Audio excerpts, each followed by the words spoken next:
À la loi de programmation militaire actuelle, হঠাৎ করেই ফরাসি প্রেসিডেন্ট ইমানুয়েল ম্যাক্রো যেন পরিণত হয়েছেন নায়কে। পশ্চিমা হয়েও মার্কিন ইসরায়েলি সিন্ডিকেটের বিরুদ্ধে দাঁড়িয়ে ফিলিস্তিনকে স্বীকৃতি দেওয়ার দৃঢ় ঘোষণা দিয়েছেন তিনি। তার এক ঘোষণাতেই বদলে যেতে শুরু করেছে সব হিসাব নিকাশ।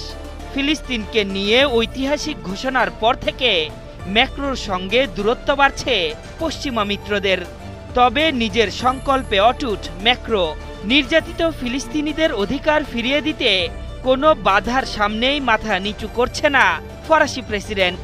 ফিলিস্তিনিদের বৈধ অধিকার ফিরিয়ে দিতে ইতোমধ্যে তুর্কি প্রেসিডেন্ট রিসেপ তায়েব এরদোয়ান এবং মিশরের আবদেল ফাত্তাহ আল সিসির সাথে আলোচনাও করেছেন তিনি।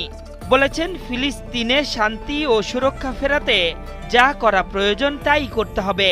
ম্যাক্রোর পদক্ষেপে স্নায়ুচাপ বাড়ছে G7 রাষ্ট্রগুলোর ওপর।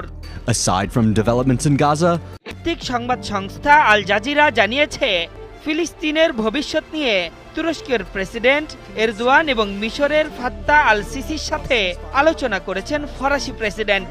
তুর্কি প্রেসিডেন্টের সাথে আলোচনায় তিনি বলেছেন ফিলিস্তিন ও ইসরায়েলে শান্তি সুরক্ষা ফেরাতে প্রয়োজনীয় সবকিছুই করতে হবে। অপরদিকে সিসির সাথে আলাপে ম্যাক্রো বলেছেন, আমরা কোনোভাবেই মানুষ হত্যা মেনে নিতে পারি না, বিশেষ করে শিশু ও ক্ষুধার্তরা যেভাবে মারা যাচ্ছে।